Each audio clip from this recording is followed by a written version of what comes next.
Salvation Army band play while the children drum lemonade. In the morning lasted all day, all day.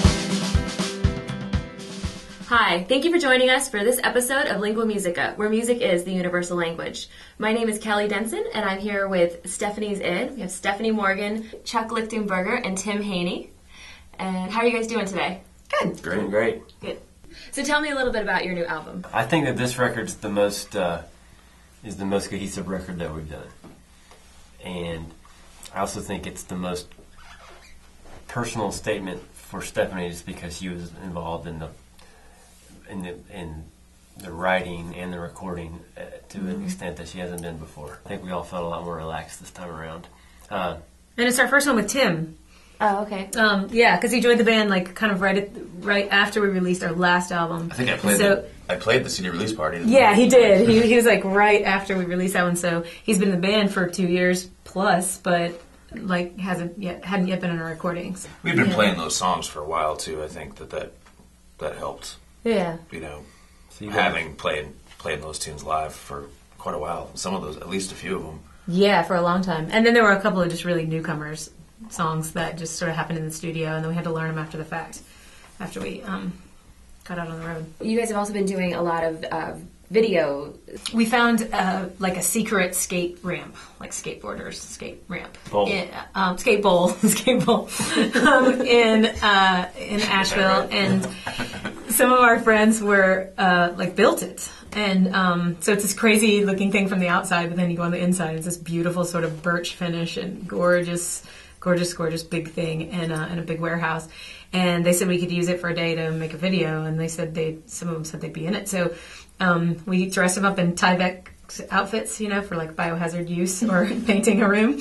And they got out on their skateboards and did some stuff, danced with us, and Chuck and I were dancing around, and we just didn't quite know what was going to come of it. I had a flip video camera and an old, like, you know, I don't know, Casio video camera or something, and then there were a couple of guys that had actual, you know, good, like, HD kind of cameras, and so I just had everybody give me the footage after the one day shoot, and then edited it together. And so, you know, you can see some of the footage is more sort of clear than others, but, you know, hopefully it has a really fun vibe to it. So you guys have been on the road a little bit lately too. Mm-hmm. So where have you guys been, and where are you headed? We're in April. We're headed to Europe, or we've got a lot of booking to still do on that one, but we're definitely going in April. And that'll be the first time we've been to Europe, so very exciting. I've been listening to your CD in my car, and I find it difficult to define the type of music, so I would love to hear your opinion. That's the only reason we're here, is for you to define it for us. We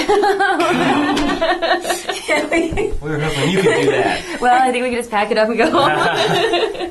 Maybe start with who are some of your influences? I think it's good. First of all, I got to say, I think it's good to try to define the music that you do, because there's like 80,000 bands, and if everyone says our music's undefinable, you know, then where do you start? You know, I mean, like, do we play Zydeco? No. Do we play polka? No. Do we play, you know, like, so I'm going to try to narrow it down for you. Okay. I like to call it pop noir. So I guess that's like really quickly narrowing it down. It's got some jazz influence. It's got some soul influence. And beyond that, it's indefinable. I don't know. What do you think? I think that Chuck's going to use the word epic. No, I'm not. I'm not. You just did it now. I know. It's not perfect. It's going to follow you. I know. Anyway.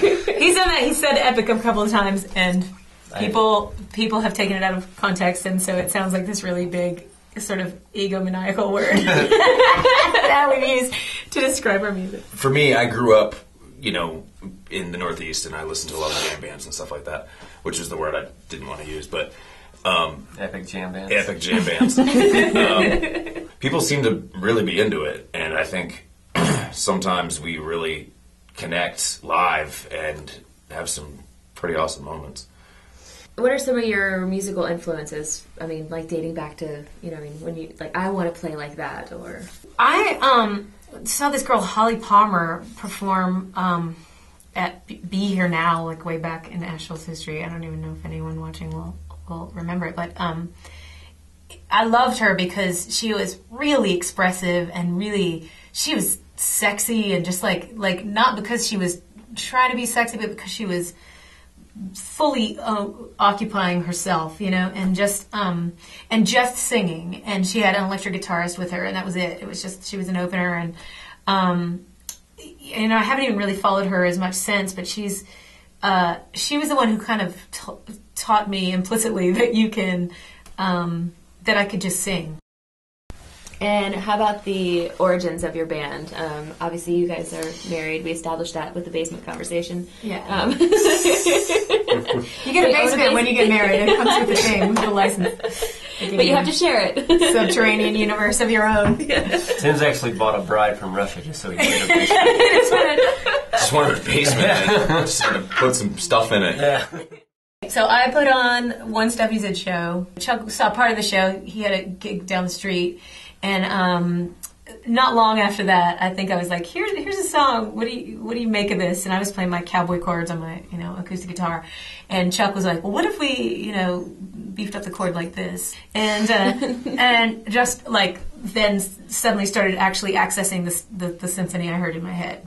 I think before it was Stephanie, because her melodies she sings fairly intricate melodies, and actually one of the first things I did was play a lot of the same chord underneath those melodies and just let her imply the chord changes. So we actually don't, harmonically speaking, a lot of the time it's very simple. But I think it's easy if you're the first thing I want to do when I hear her melodies is like, oh, I'm going to change chords all over the place. But you don't, that's not necessary. You just let her voice imply those chord changes. That kind of perspective changed everything for me, like that he could sort of hear my intention versus just go, okay, well, here's a melody and these are the chords that would go with that melody. He would hear the gist of what I was trying to communicate and not overplay on it, which is big because he comes from this classical jazz world where playing a lot of notes is what you do or what a lot of people do, and I think Chuck has always had this ethic of sort of, be musical, play what is required of the song, not show off all your guns. You guys are selling your album on iTunes, is that correct? iTunes, or through our website. Yeah, all the links are through the website. And what's your website?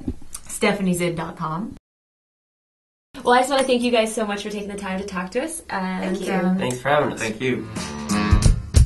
Shamil, Shamazo, House and Valve Incorporated. We are gonna do